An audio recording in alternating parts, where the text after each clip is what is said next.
This next session is about the current status of COVID in the United Kingdom, which I think is more or, I mean, we're going to focus on the UK, but I think most of the things they will discuss possibly apply to other European and American countries, but we will focus on the UK. But more importantly, in the UK, there is addition plus we're going to discuss, which is a vaccination. In Sudan, we don't have vaccination, and we will talk about it later about what is the chance if they will get vaccine. Let me introduce Dr. Husam Faris Farida. I will start with Dr. Husam for two reasons. Husam is originally Sudanese and he can comment. Husam, and I will give you a chance to comment, particularly on whatever you want to comment. You have listened to them, you understand Arabic, you know. Lakin, it's my pleasure to have Dr. Husam. Husam is a virologist. He's a PhD holder in virology. He's a distinguished virologist because he had a long experience in virology in the UK. I think possibly 20 years. I don't want to make you old, but I think he's a long-standing virologist. He is the director of Birmingham virology labs for the last 8 years. And most importantly, also I noticed from his bio, he's the Secretary General of the UK Network for Virologists, which is responsible for the dissemination of vaccine across the UK. Dr. Husam, there is all the talk now, I think almost 99% now, there is a big shift now in the discussion about COVID to two fronts. The two fronts, one of them is vaccination, which you are the expert, you are the best person to tell us. The second thing, there is lots of issues now about the coping mechanism. You, the doctors, you are struggling. Every day we see nurses crying in tears, and this we will discuss in the next session with the people about the mental health and so on. Like in virology, can you give us the latest update on what is going on in the vaccination in the UK? And as much as possible, what we, the citizen, we don't know, which you know, we hear the news. All the information we have is from this TV, either the Prime Minister briefing or the news. Generally, as a normal citizen, we hear there is a good progress in vaccinating people. So it started by 200, it's going to 300, 400, 500,000, I think. So generally, what you hear in the news, there is a good progress in terms of the number of people vaccinated. And also, generally, we have seen, particularly people from Black and ethnic minorities, start to respond reasonably positively. We have seen on BBC, the first mosque to open its gate for vaccination. So we have seen more of community awareness improving. So I will give you the chance. I already gave you permission to share. You have slides. So Dr. Husam is really, and we're also very grateful for Husam. He's on duty now, and he just sneaked this time to talk to us. Husam, the floor is yours, and go ahead. If you can share, okay. If you have any problem with the chair, let me know, and I will share it for you from here. Shukran jazeelan. Thank you very much, Dr. Alam, and thank you for Sudan Knowledge to inviting me to be part of this session today. First of all, the CVN, which is a clinical virology network, has nothing to do with the vaccinations. Yes, CVN is responsible about the dissemination of knowledge in virology and so on within the labs and the virologists in the country. So they have nothing to do with vaccination. Sorry. So I will share my screen now. I thought I will just give people a small synopsis or about the history or the timeline of COVID in the United Kingdom, and then cover a little bits about the vaccination, and then I will be very happy to answer any questions. So let me try to share my screen.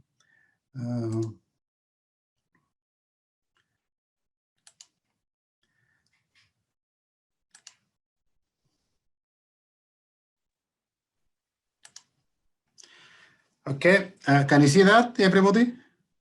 Yes, we can see it, Yahsan. Okay, thank you very much. So in the United Kingdom, the first 2 cases were diagnosed in January last year. And then on the 11th of March, of course, the WHO declared the COVID disease as a pandemic. The first test was in March last year also. And then after the rise in cases, we had the first lockdown in 23rd of March last year, and the easy restrictions in May. And then we have the second wave in October last year, where we have the second lockdown. And then the third lockdown was announced this year at the beginning of January. This is a graph about the cases since the epidemic began. And I just wanted to put this to show you two things. First of all, the lockdown actually makes a difference. If you see after the first wave, the lockdown have a big difference in reducing the cases after May. And then even the second wave, the lockdown started to have an effect on the cases of COVID-19 in the United Kingdom. But we had another problem, which is of course the new variant appeared, which I'm going to talk about in a minute. And then the people actually, the not very good in respecting the government recommendations and so on. And the lockdown wasn't done like the first time where everybody was just ordered to stay at home. It was done in stages, so that didn't have big effect like after the first wave, but still it made some effect. And then we had accept the variant and so on that came after that. This is just to show you the death cases. So sorry, in the up to yesterday or the Friday, the number of cases in the UK were about 5 million, nearly 6 million cases. Death again after the first wave and then the second wave, and then you can see it follows the graph for the cases, total cases in the UK. And so far, we have nearly 96 cases of death in the United Kingdom because of the pandemic. Then, as I said, we had what we call the new variant, which is changes on the cover of the virus, which make it a little bit more able to spread among people. And that new variant emerged in September, slowly spread in November, and then by December it became the most dominant strain in the United Kingdom. We have also got another variant which came from South Africa, again, which is a change in the virus, which worryingly to people here because variants have got effect on, first of all, on the number of cases, on the diagnostic, on the vaccine, and so on. South African strain was first discovered on the 23rd of December. And so far, we have about 78 cases in the United Kingdom. So it didn't take a full hold of the situation so far.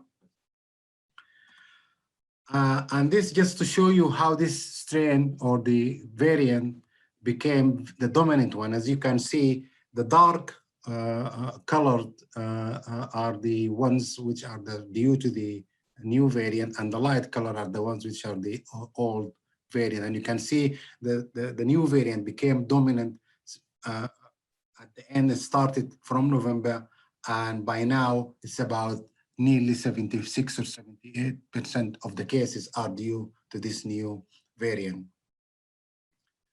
The vaccine, now the history of the vaccine. The first vaccine, which is the Pfizer vaccine, was approved for the United Kingdom in the 2nd of December. First case to be vaccinated was on the 8th of December. And then the second vaccine, which is the AstraZeneca vaccine, has been approved on the 30th of December. And the first case would receive the vaccine is on the 8th of January. There is a third vaccine, which is an American vaccine, which is called the Moderna vaccine, and this has been approved on the 8th of January. This is give you the curve of the people vaccinated so far in the United Kingdom. And the pink line shows you the people who received the first dose, and the blue line, the people who received the first and the second dose. And so far, about 5 million people received the first dose of the vaccine, and only about 468 received the 2 doses. And this is because the United Kingdom changed their policy in January and said that instead of people receiving the 2 vaccines, they will concentrate on giving the first dose of the vaccine to as many people as they can and delay the second dose 3 months after the first dose. The original or the recommendation of the companies was to give the second dose after maximum 3 weeks after the first dose. But the United Kingdom, because they said of the shortage of the vaccine, they will recommend that everybody get the first dose first, and then give the second dose after 3 months when the supplies of the vaccine will be more available to give the second dose. So this is what I wanted to say just about the timeline, about the history, and where we are at present. And I will be very happy now to take any questions or discuss any issues related to the vaccine. Okay, Husam, thank you very much. This is very short and very useful. Husam, can you switch the share? Can you end the share from the top? Yeah. You can see something called end share. Yeah, just a second. Okay. Sorry, I'm struggling with that. No, don't worry. Can you do it from your side? I think I can. Let me just do it quickly so we can read, because there's many questions. Okay, sorry. Now I've done it. That's fine. Now, Husam, once we announced, and even last time when we had Dr. Sousa, there's so many questions about vaccine, and I think you appreciate that. I will ask you as quick as possible and give me as quick as possible short answers, because they're really important and very repeated. And also, these have been pre-sent, and there's many of them. The first question, Husam, I will just go quickly and you answer me quickly. The first question, I get the vaccine today. I know so far the public understand it needs 3 weeks to start acting, okay? What do we mean by acting? Imagine I take it today, after 3 weeks, what exactly will happen? If it start to protecting me, or unless I take the second one, which is unlikely, I will take it after 3 weeks. So what will happen after 3 weeks? This is a question quite precisely. It says it will start to effect after 3 weeks. What does that mean? I will start to be protected or what? So once you get the vaccine, your immune system in your body will start to respond and produce antibodies to that to the antigens of the vaccine. And that usually takes, for the antibodies to be detectable and present, it takes about 2 to 3 weeks. Now, the question about protection is important, because there is the protection from you becoming ill, and there is the protection of you becoming infected. Now, the vaccines, so far, what we know, they will protect people from becoming ill. We haven't had the evidence so far to say that they're going to protect you from becoming infected and passing the virus to somebody else. So this is very important, people, to understand that what we mean by protection. So we know if you get the vaccine, you get protected from becoming ill.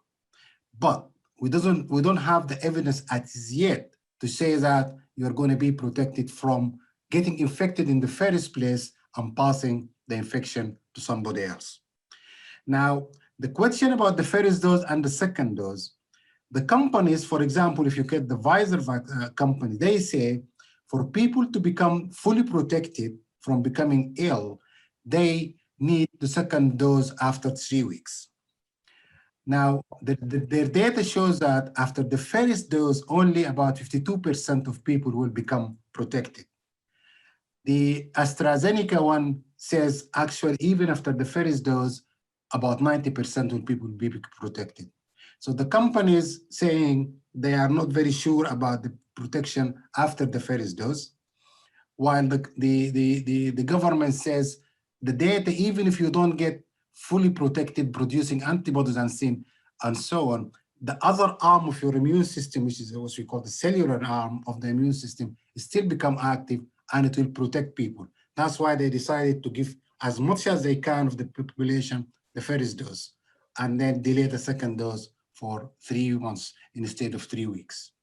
Okay. So, Husam, so I don't want to put you on the spotlight. I know you're a senior, but we all listen to the Prime Minister and his advisors live here, and people arguing this is because you have to understand the normal citizen. I'm not a virologist.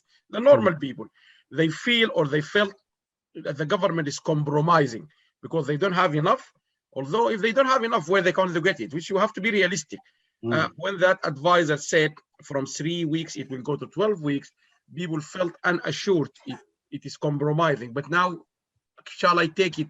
you are giving us a reasonable assurance that does not really, I know you explained it scientifically, but in a general layman, now people are watching you, just normal people, they are not being compromised. Yes, it does. The science should work somehow or another. We are okay.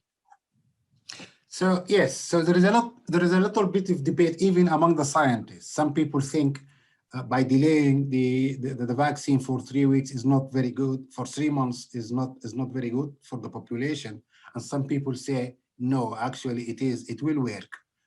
So there is a big debate. There is no straightforward answer for this question. So if you look at the scientific community, some people will support the government in their approach, and by saying that actually, yes, even if you delay it by 3 months, it doesn't make any difference. While some other group will say, no, it will compromise the efficacy of the vaccines. So there is a lot of debate going on about this. There is no definite answer. Now, as I said, some of the data from the trials of the vaccine have shown that, yes, there is some immunity will develop, but the figures, of course, there is a debate about the figures, 90%, 50%, 60%, and so on. So there is no clear-cut answer for this question yet. But if you look at from the government side of things, it's better to immunize as much as you can of the population with the first dose, and then that will give, even if you protect 50 or 60% of the population, that's better than giving only about a small minority of people the 2 doses of the vaccine. Okay, so someday the question, because you raised this issue with the government, it is already in my list number 5, but let me push it now just so we can clear it. You are the senior virologist, you are experienced, you in the country, you are one of the people their views should be listened to. And you mentioned the word debate. Now, there's a question going on because we all watch this press conference almost daily. Those advisors, the both of them, the science and the medical advisors, who they advise the government, and you know, and I know, and everyone knows, the government will take decision based on the science, yes, but they do have other things on the background, which is reasonable. The economy, the mental health, blah, blah, blah, school. This is people they know, this is politics, but they keep arguing, we listen to the science, and you are the science, you are one of the science. The question is, many people argue that, I remember in BBC, people like you, do you get your views escalated up to those who stand up with the Prime Minister and give him the advice, or how do they make their advice? I know we're not going to discuss about the science of government advice, that's a complete subject, but this, you said there's a big debate within the community. Do you feel, particularly you said you are a Secretary General of an information and awareness, do you feel what this ongoing debate between you and the scientists, it does go to those senior who stand up with the Prime Minister and give him the advice, or they are working a little bit not really in, I mean, I don't want to say do they consult you or not, but more of, do you think your views and others like you senior reaching these advisors who then advise the government? That's a good question. So the government have got several committees that advise them, and those committees have got a lot of people on them from different walks of virology, public health, and so on. And they based on their advice on the data they receive daily. So we may not, for example, if we may, even within the clinical virology network, if you take the clinical virology network as an example for Husam, even within that group, there will be people who will think, yes, you should delay the vaccine. Some people will say, no, you shouldn't delay the vaccine. So what we do is people publish their views. People send letters to the Department of Health and so on with their views if they have a consensus of anything, and so on. So a lot of people view what they think is the correct approach, and all this information, of course, goes to the government. But at the end of the day, the decision is made by the government because they have the full picture in front of them, and they make a decision based on that. Okay. Now, Husam, there is another question. I'm just going quickly again. People said, so far we heard after the first dose, the one you mentioned, high likely you don't feel anything or there's no any side effect. Even I remember Dr. Ishraqa was here, GB, many people. I spoke to even people who they said they had it. Oh, Alam, I didn't feel anything, and they walked away. But most people, they contacted us, and I, even at a personal level, they say they've been told the second one is where you get the side effects, like maybe vomiting and so on, from the science, and you are the virologist. What exactly is the story? I know you cannot say, people are different, but is it true? The first one, high likely there is no side effect, but we should expect side effect from the second one. And if there is scientific evidence, or at least, know about this, what is it? Is it vomiting? Because we may not get you in another time to answer this. Number one, if there is going to be side effect after the second dose, and how serious likely this side effect after the second dose, and is it true, high likely there is no much of side effect on the first after the first dose? So the data from the vaccine trials shows that actually you will get the most of the side effects after the first dose if you're going to have any side effects of it, and the most serious side effects are what we call the anaphylactic shock, which people get severe reaction to the vaccination, and this usually happens after the first dose, not after the second dose. So, and the other side effects like the pain and a little bit of fever and so on, it's mainly about after the first dose, mainly, not the second dose. Okay. We hear, because this is a global debate now. We have people watching us from all over the place. We had, for example, messages from Emirates, for example. They said, because they have the Chinese vaccine. I know we don't have the Chinese here, it's not approved, and there's not much of scientific evidence about it and so on. But even in the UK, whatever you get when you go and get vaccinated, whether it is Pfizer or Oxford, whatever, they will inject you. You just know what is it, but no really discrimination. You take whatever it is. But people, they say, or they argue, some of them, people, they have some reaction against one of them. This might be suitable for me, this might not suitable for me. And if we take this beyond the UK, we hear from people in Emirates, they said the Chinese is not good for those people with particular allergy and so on and so on. So from the general knowledge, and I can't expect you to have all this knowledge, but just you are one of the leading people, I can ask if there is any particular sensitivity for individuals to particular one, or they all the same, particularly the two we use in the UK. So when I go, do I have to check if I have this allergy against this, or this might cause me? And secondly, who actually does this? For example, my GB will go on, when they're going to call me, I'm Alam. My GB will look and say, oh, Alam asthmatic, diabetic, or he got this allergy, we should give him Pfizer or not Pfizer. Who will do that job? Do I have to alert my doctor, or my doctor will actually tell me if I'm going to have any problem with this? Because there are two cases, you remember, who had problems with allergy and so on. So when you go to the vaccine, I'm not sure if you have been vaccinated or not. There is a questionnaire they ask you, whatever the vaccine is. They ask you, do you have this? Do you have this? Do you have this? Have you been allergic to eggs? Have you, and so on. So they ask you lots of questions before they give you the vaccine, whatever the vaccine is.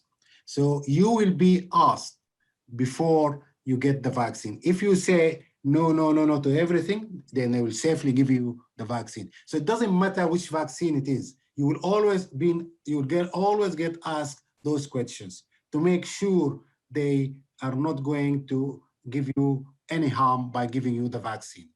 So whatever the vaccine is available, when you go to get vaccinated, there is lots of questions you will be asked, and then based on those the answers of yours, they will decide if it is safe for you to get the vaccine or not. So it doesn't matter which vaccine it is. You will always get asked those questions to make sure that there is no harm going to happen to you by receiving the vaccine. Okay. Dr. Husam, another question, Husam. This question is very simply, after I get the second one, I know you answered it kind of in the first one, but please appreciate we have people who they just ask normal people. Now they're asking you. I know there's plenty of questions. They say, okay, after I get the second, because you still know the conspiracy about the vaccine, all that stuff. Now, they said, after I get the second one, I know you explained it, but in a simple term, can you just tell us, after I get the second one in the same time, blah, blah, blah, and so on, I know that doesn't mean I will just go free, not wash my hands. We have to still carry on doing all these things. But what does it really do? Am I going to feel high likely I will not get infected again? Or high likely I will not get it again? Because I know you mentioned them in different ways. But in the simplest way, doctor, after I get the second dose, what is it? High likely I will not get it or I will not be infected? Yes, I will still wash my hand and all that. But if there's any way shorter you can answer people? So as I said before, after the first of the second dose, what the vaccine does is, so far what we know, it was going to protect you from having disease or severe disease. We are not sure, even after the second dose, if you are going to be infected and pass the virus to somebody else or not. So that's why, as you quite rightly said, it's very important, even after the second dose, people to follow the instruction of wearing their mask and washing their hands and so on. Because the vaccine, even after the second dose, what we know for sure is going to protect you from getting ill. But we haven't got the data as yet to say that after the second dose, you're definitely not going to get infected and you're definitely not going to pass the disease to somebody else. So there is protection from disease and then protection from infection. We know the answer to the first bit, which is the protection from disease, but we don't have the answer as yet for the infection and passing on the virus to somebody else. Okay, Husam, another question. People, I know we had even Susan mentioned this, Dr. Susan last time, the NHS and the, but there is the categories, the priorities. And I think, I don't know, but the NHS director, CEO, or the Prime Minister, they said, or they argue, they are very happy with the progress. You yourself, you mentioned 5.8 or something million, which for a normal person like me, I think is good, despite disappointment of others things with the government policy, nothing to do with you, the virologist, but I think it's a reasonable number progressing. And they said they are sure they will hit their target and all that. But there are people asking about kids, if you don't mind, kids. I'm talking about kids now, 9, 10, whatever. Two questions, still people not clear. Are they going to be vaccinated? It doesn't matter how far that will be, maybe in June, July, or they are not in the list to be vaccinated because we've been told all along now they can go through it very easy, blah, blah, blah. So are they going to be vaccinated? And if yes, and if no, why? Okay. Kids. There are two reasons why children under 16 or under haven't been vaccinated as yet. The first one, all the trials of all the vaccines which has been done have excluded children. So we don't have any data about how efficacious the vaccine on children. There is no data because all the trials which has been done excluded children. Anybody less than 16 years of old hasn't been included in the trials. So there is no data whatsoever about how good the vaccine in children. The second reason, of course, is that we know that even when children become infected, they don't get ill. So they not suffer as much as adult people. So they are not at risk of severe illness. But because there is no data about how good the vaccine on children, they haven't been included so far. Now there are trials which are going to start to see how good the vaccine in protecting children. Once the result of those trials become available, then of course they will be vaccinated based on the result of those trials. But the reason is because mainly there is no data whatsoever about the efficacy of these vaccines on children. They will include and you're right. all trials.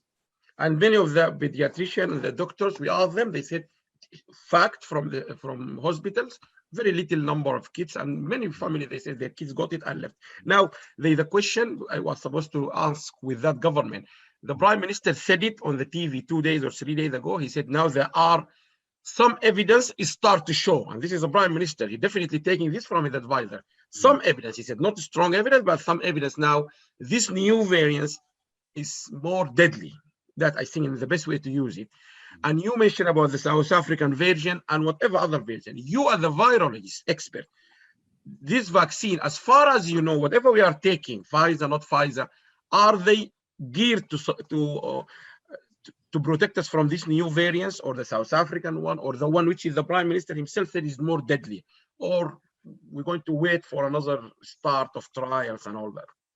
So there is a lot of studies now going on to answer that question, whether these vaccines are the efficacy of the vaccine cover those new variants or not.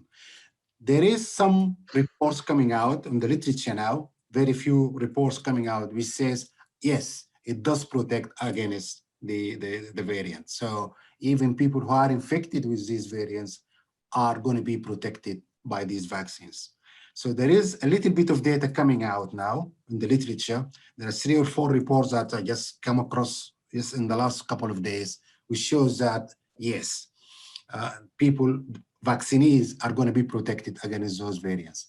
There are larger studies going on, and we're just waiting for those studies to prove that point. But there are preliminary reports which shows that, yes, there is some protection against those new variants. The South African one is a little bit, the data is not very clear, because some reports coming out actually says the vaccine doesn't work against them, and some data says yes. So we are waiting to see what the bigger studies will show on those questions. But so far, there are few reports that come out which says that the vaccine protect against this, especially the UK variant. Okay. Now, this question, half of it possibly within your domain, half of it not, but I'm really keen to ask you this question. Many people have been arguing in the last months, and so even in question time, I have seen the health secretary being asked this question. Because of this controversially and this, and it's not only just within Black and ethnic minority or Muslims who they said it's got bork and all that stuff, but there's many other people, they said there's conspiracy and blah, blah, blah, all that and so on, which is lost. Most of doctors like you, I know they have rejected most of these things. But let me ask you quickly what I know, and then I tell you the question about this government policy. One, so far what we hear, if I am wrong, stop me, so I don't need you to repeat the answer.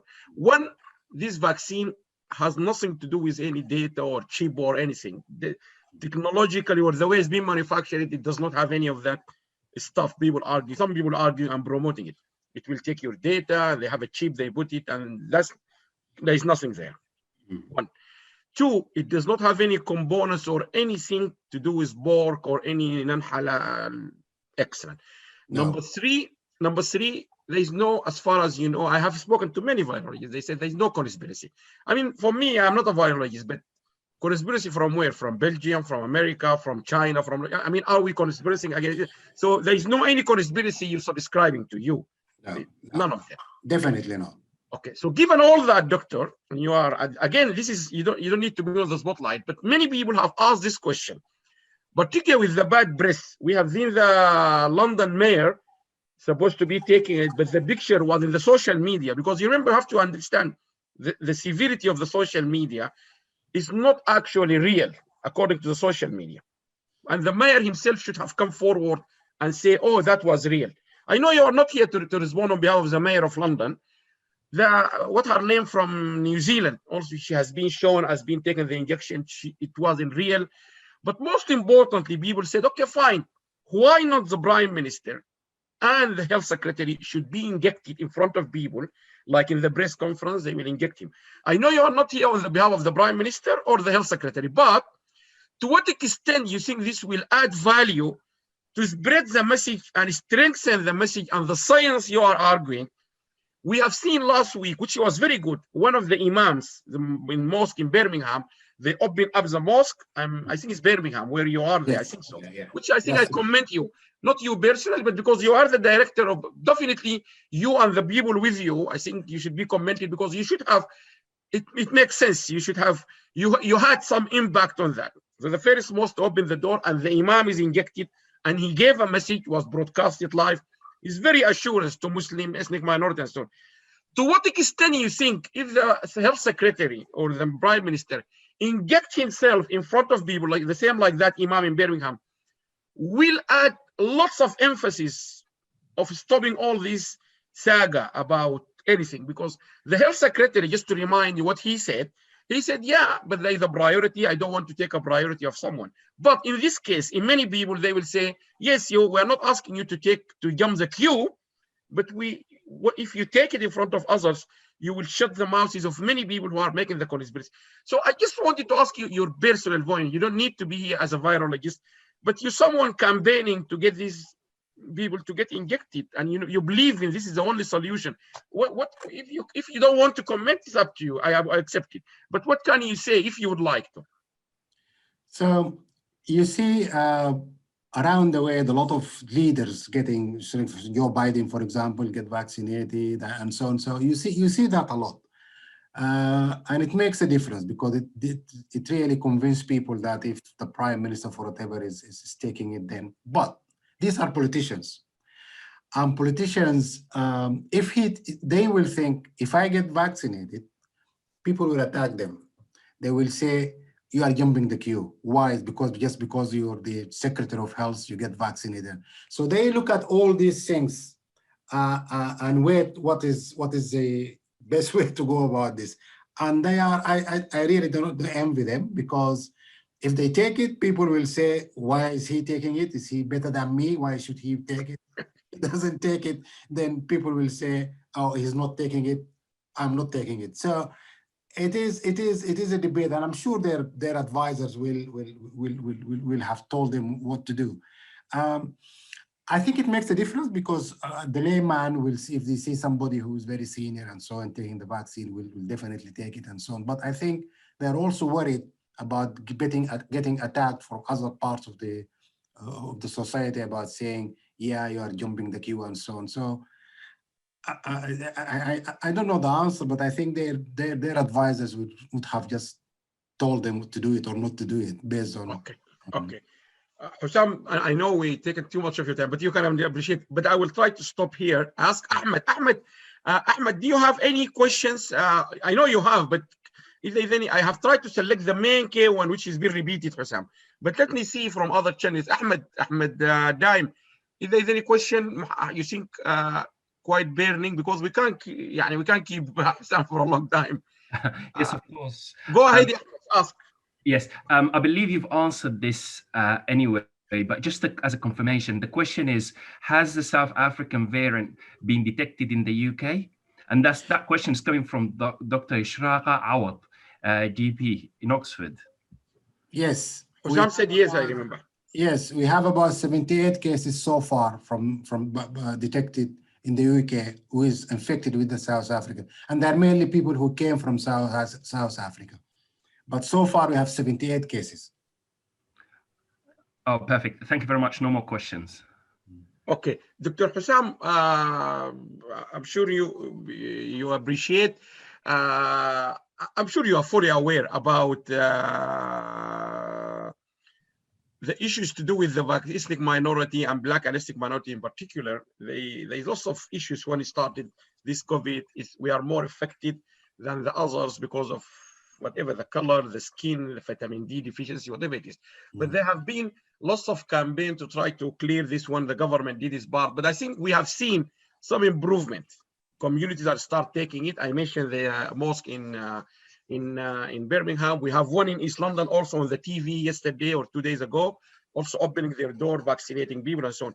Can I ask you just to conclude this, and we're really grateful for your time, Husam, to conclude this by giving just a message from you as a senior virologist, and I will consider, if you don't mind me, you are also from the Black and ethnic minority, if we consider we are all in that group, whatever we call us, but we are very proud. This is a diaspora also, what we are doing here, the diaspora project.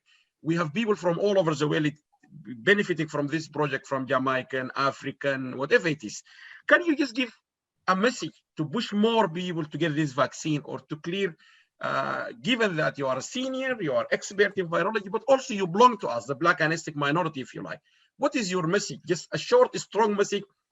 At least we will get more people are saying, oh yes, if they're waiting in the queue, but they will at least promote the vaccine as the only thing. What can you say? I think people should take the vaccine. The reason you take the vaccine, even if you don't believe, for example, on the efficacy of the vaccine or whatever, once you protect yourself, you have to think about other people.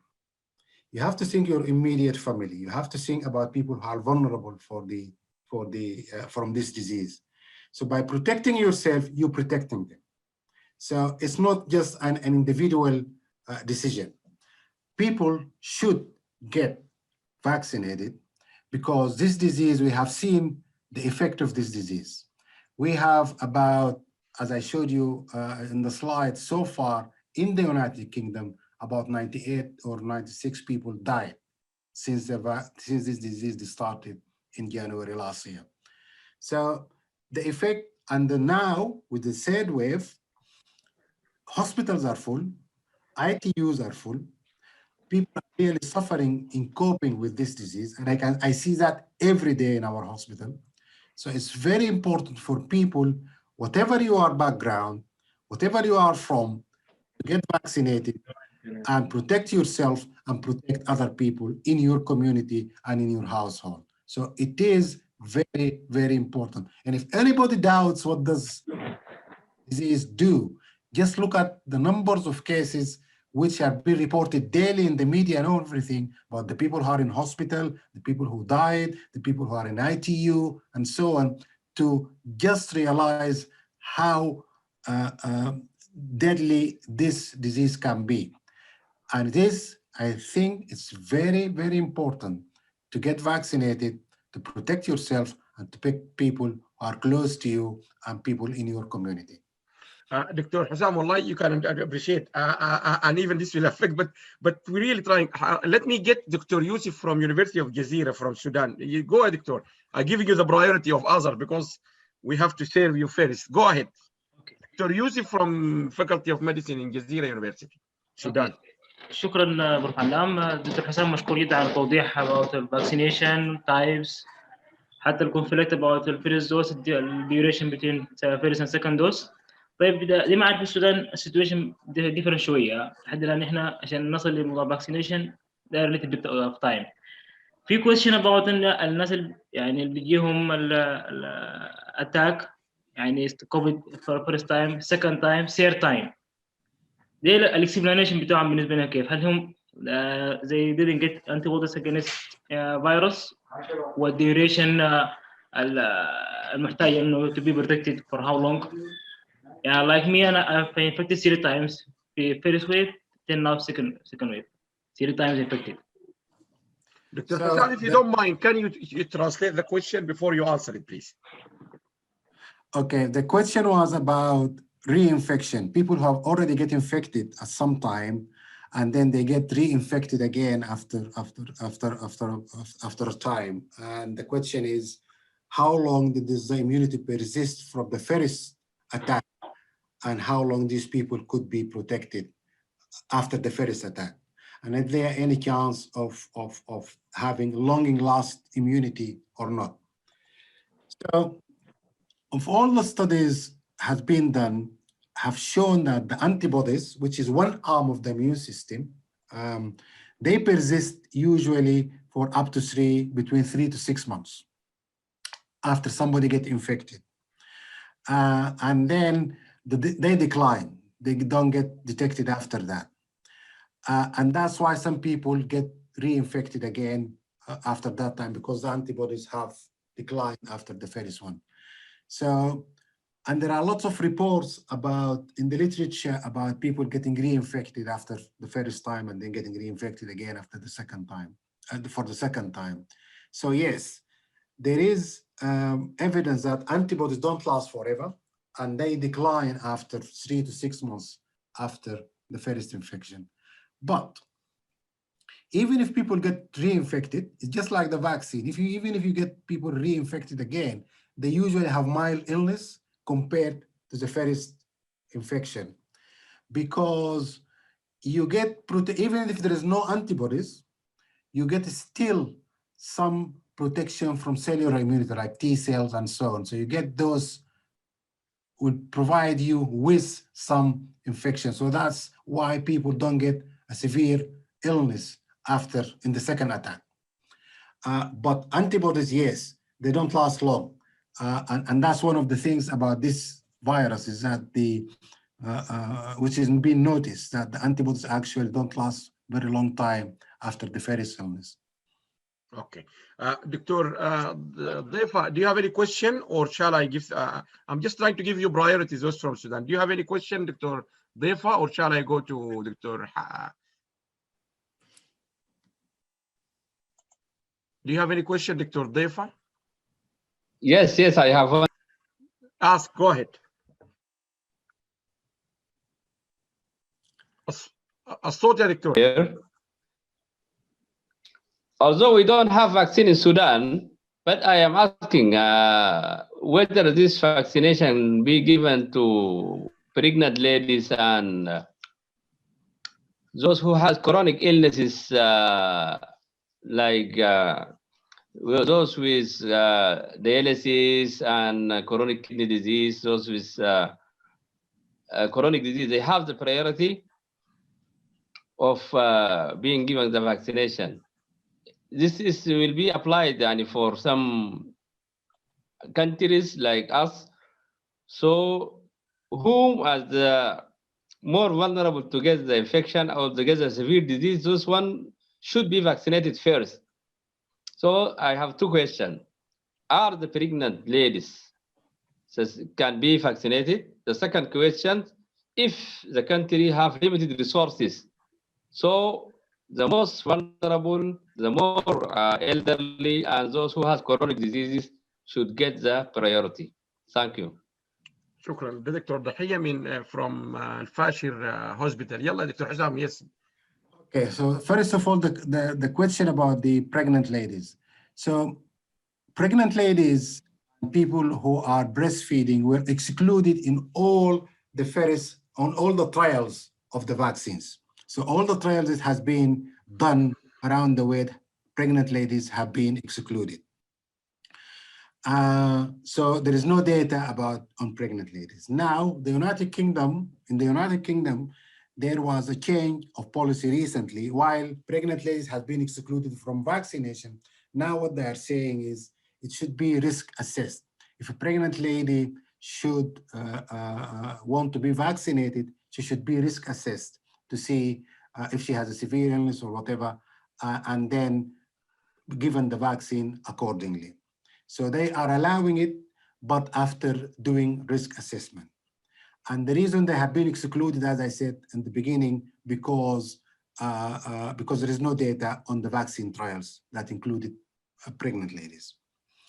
The second question about the priorities, yes, even in the United Kingdom here, we have priorities. So they started by people who are 80 years or older, people who are residents of nursing homes and so on. Then they're going down to 75 years and older, and people who are at risk from severe disease, people who have got chronic illness like chronic lung disease or chronic heart disease or chronic kidney disease and so on. Those have got priorities.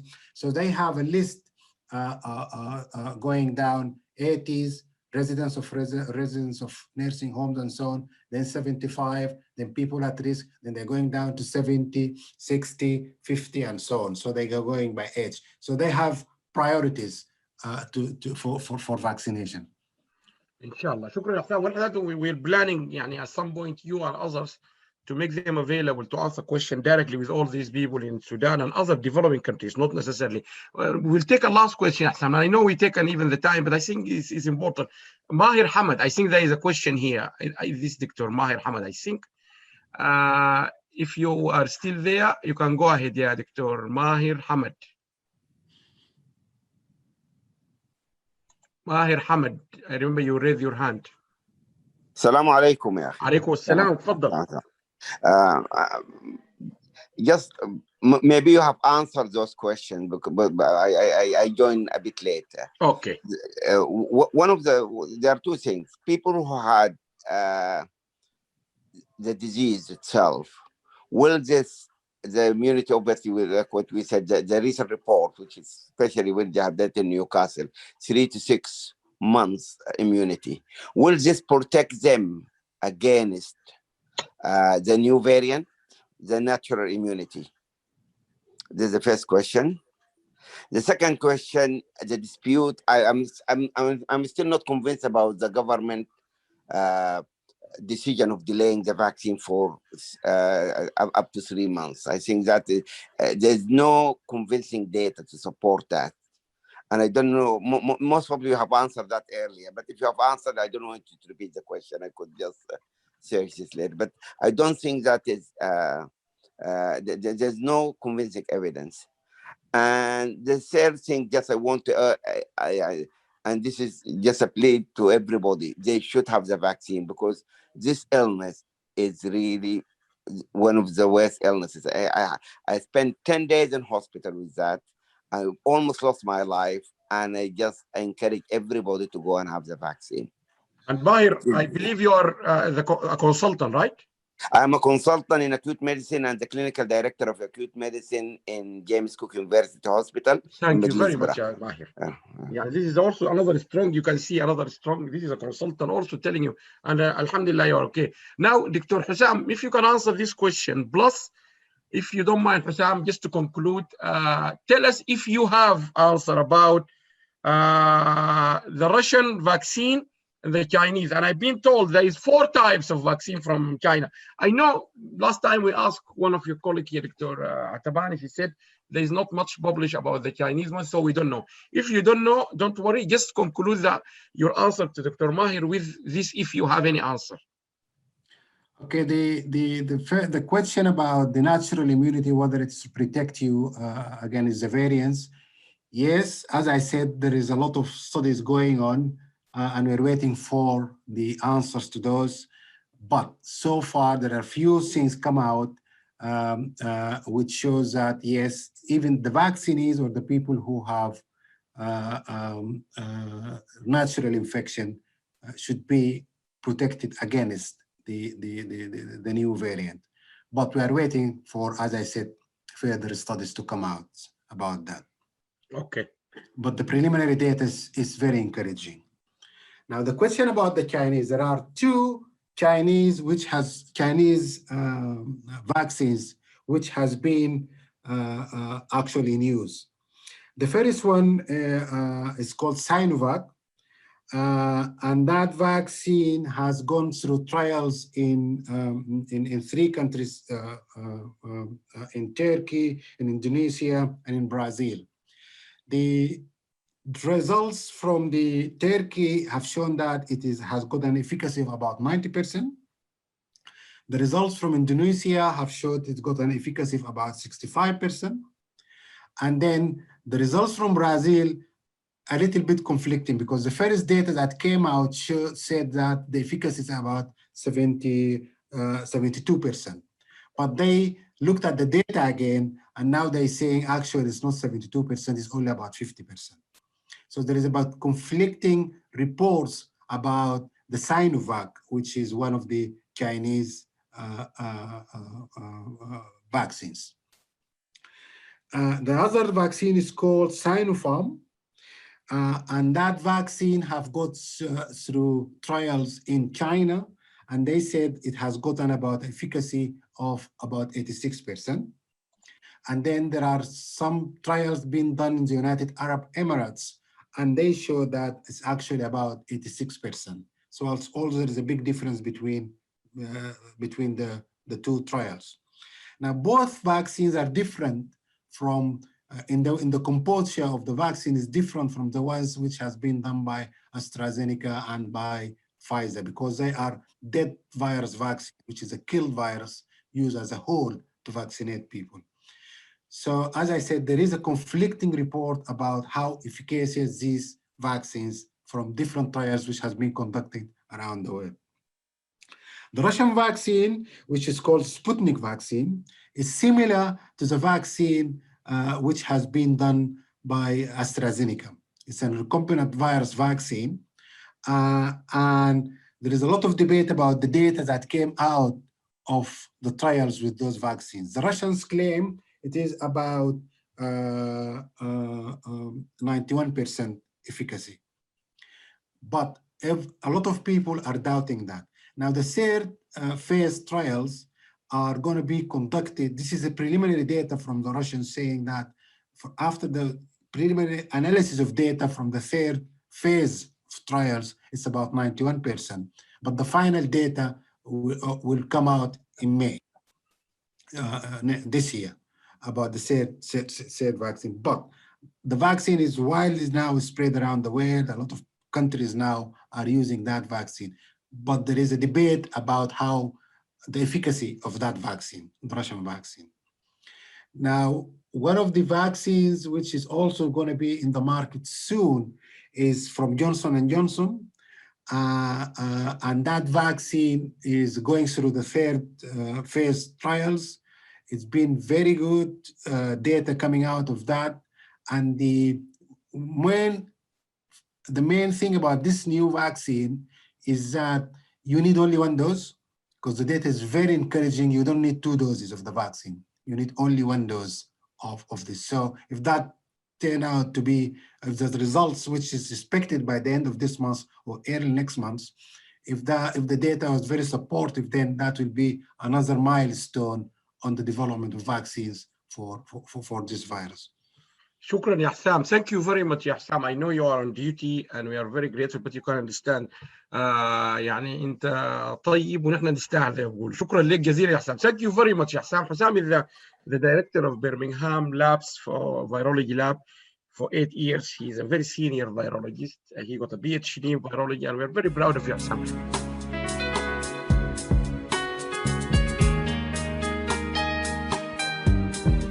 بنحلم بفضاء أوسع، بنحلم بزمن أجمل، بلاد ميلاد، بلاد ميلاد. بنحلم بفضاء أوسع، بنحلم بزمن أجمل، بلاد